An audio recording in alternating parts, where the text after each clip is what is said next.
I'm Ginny Burgin, and this is Dr. Steve Thomas, and we're resuming chatting around the whole subject of mental health.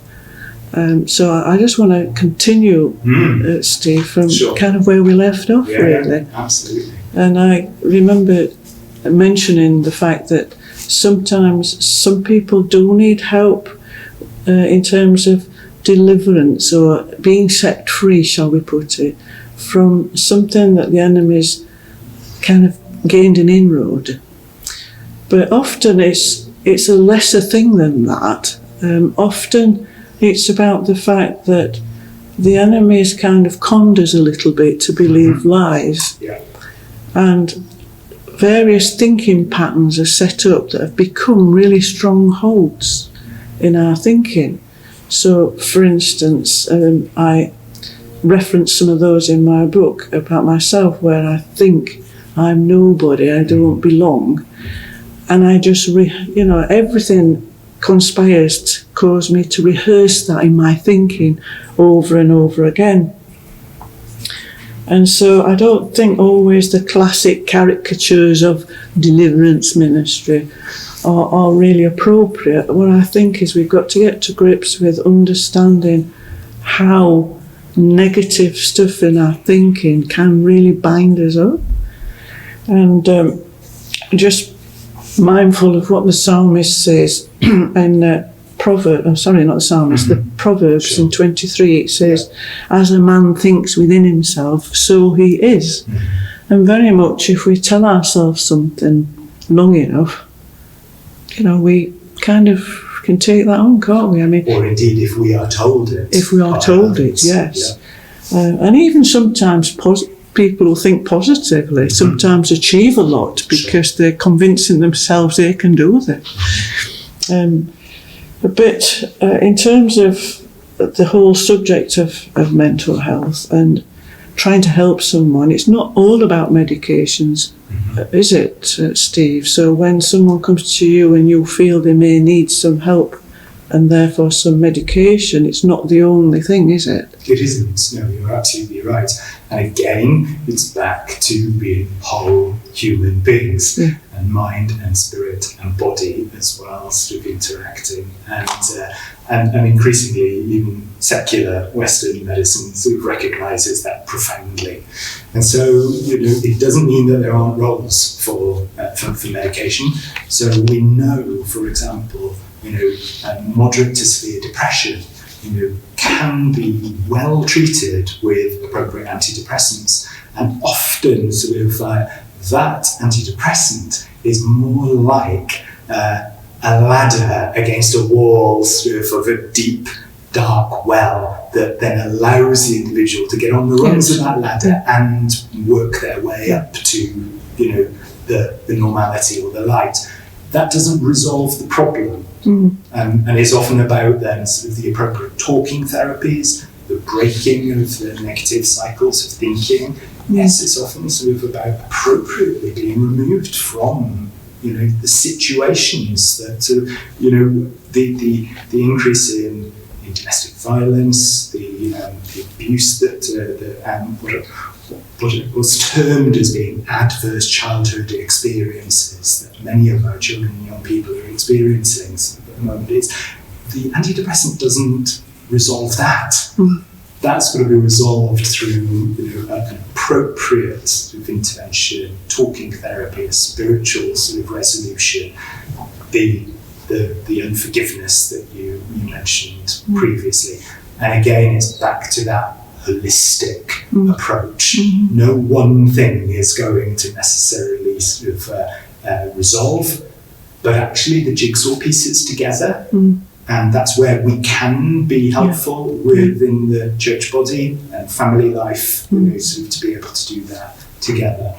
So it's important, therefore, to get people talking, isn't it? Fundamental. Obviously not with everyone, all and sundry, but with those that they trust, with pastors, with counsellors, with people they trust.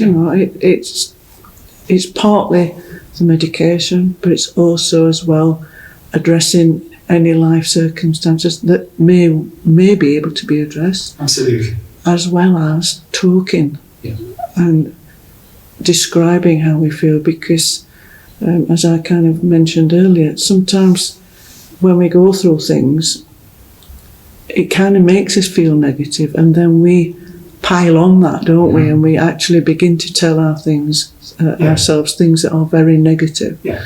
And so the talking... often untrue, because the truth of the Word of God is different. And even if we are going through something,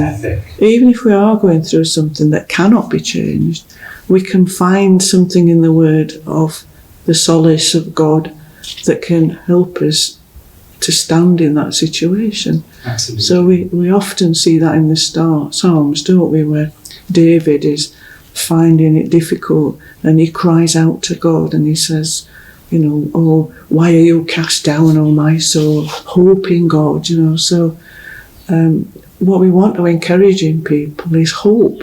Absolutely. And certainly in the believer, hope in God. Yes. Yes. And this is the false hope. That's the important thing. And sometimes that's what happens within the context of secular interventions as well. So that make reference to spiritual elements and recognition of us being created as spiritual beings, but it's partial. It's not whole. I just think about the response in Lamentations, sort of about being broken, literally your teeth being broken on the gravel and your face is smashed down, and yet, sort of, this I call to mind, and therefore I have hope. Yes. So there is a responsibility as well, but that responsibility is often sort of together with those that are surrounding us, that are holding us up at that point, because we might not be able to hold ourselves. Yeah. And the antidepressant might be helping to hold us up. That's totally appropriate, totally appropriate. But it's also so appropriate that we recognise that we're not so stigmatised within our church family life that we don't address or talk. I mean, another good example, Ginny, might be sort of like, we know that from a secular point of view, I don't have the statistics for, within our church, within a church family life, but the prevalence and instance of suicidal thoughts in the general population is way higher than what people would think of. Yes. This aspect of not wanting to be alive, or even extending to this is how I will take my life, in the general population is pretty high. Yeah. Yeah. And that speaks about the sorts of society that we live in, and that how we are, nearly all of us, living on that sympathetic part of our nervous system, driven by adrenaline and cortisol, that also the fight-flight reaction is almost there as a norm now, sort of with how we live life. Yeah. And those sorts of thoughts and feelings are and those we don't talk about them. And those sorts of thoughts and feelings happen in the Christian as well. Absolutely. And the trouble is, because people are Christians, they feel even more that they can't talk, because they told themselves, I shouldn't feel like this. Indeed.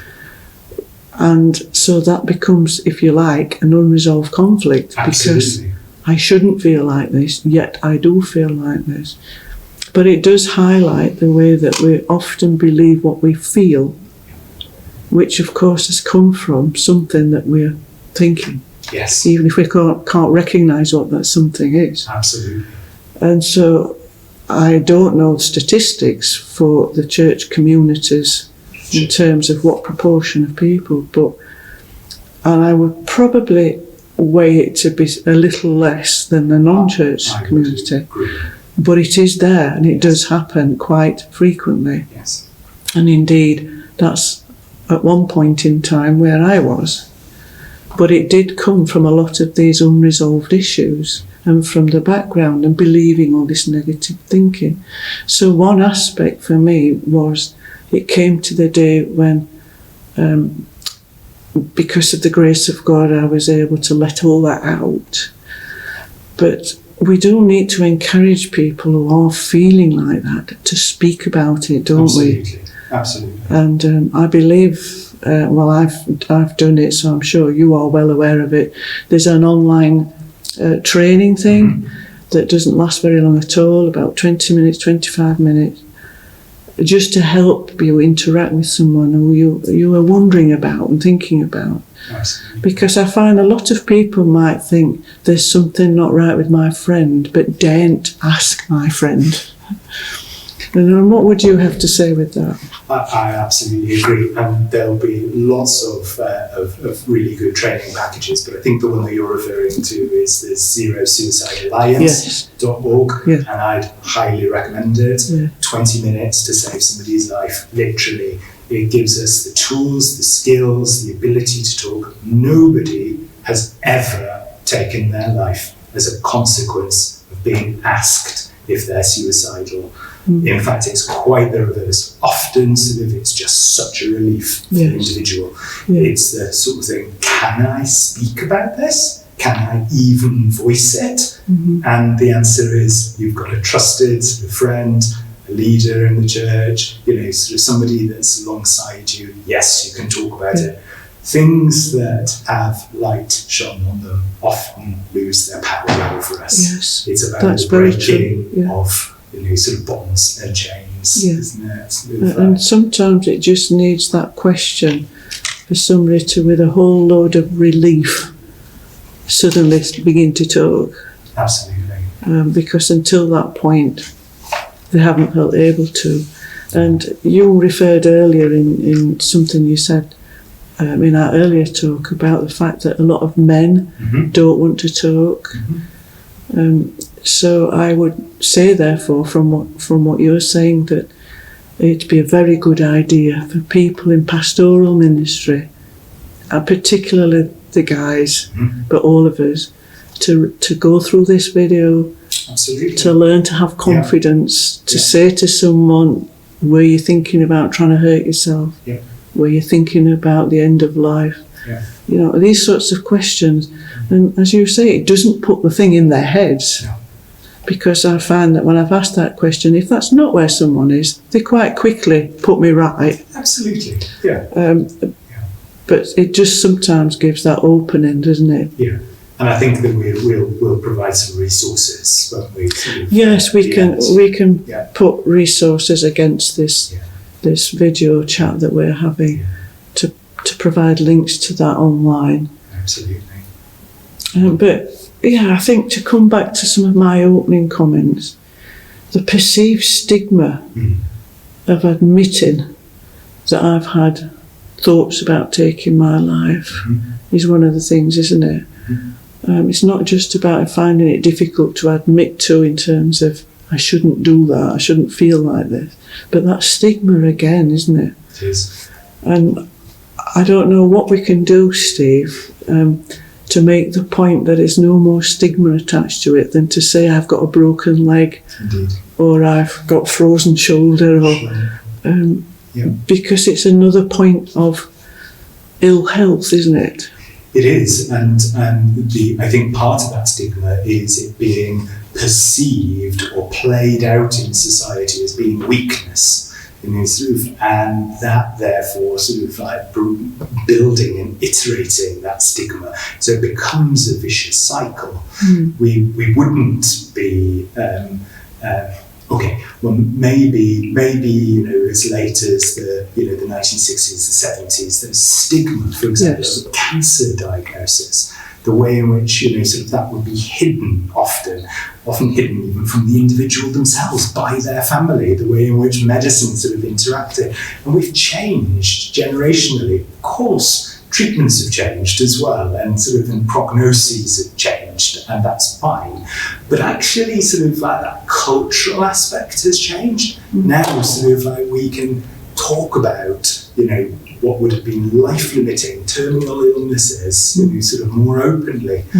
But we're still not doing that with mental non-well-being and mental illness in particular, because there's a lot of stigma attached to it sort of from a point of view of this is weak, this isn't the normal Christian sort of experience, there must be something wrong with me therefore, am I genuinely and truly saved, and of course we've got to rationally sort of answer some of those questions, genuinely, are we born again as well? But being born again doesn't mean that you have a ticket to not experience illness, distress, challenges. I mean, people will sometimes look at Job's experience, for example, and I always think, I remember once reading somewhere where somebody said, Job's almost like a bit of a psychiatry textbook, really, sort of like there's that, the experiences. What has happened to Job?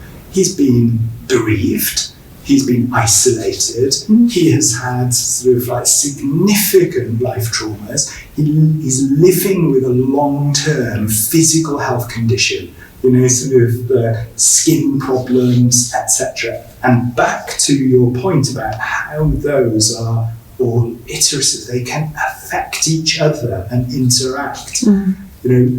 We would look at Job's experience and still say, but he sought God. Yes, he put his hope in God, didn't he? Yeah, put his hope in God. Well, Steve, I think we will both agree that in the common grace of God, he's provided many different routes for people to find help with their total well-being, medication, medicines, medical practitioners such as yourself, counsellors, pastoral leaders and so on. All these have been provided in the common grace of God. But again, I would just say, I think on top of that, on top of those routes, often he shows his grace towards us in a more specific way than that, either to lift us out of the situation totally, like he did for Job, for instance, to bring healing, to bring release, deliverance from something.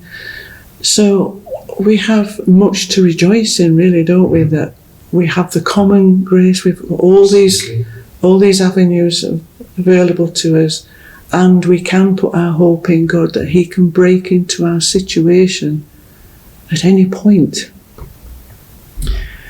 And so, how do you think we can encourage people in their need to put their hope in God, especially in this realm of mental illness? Sure.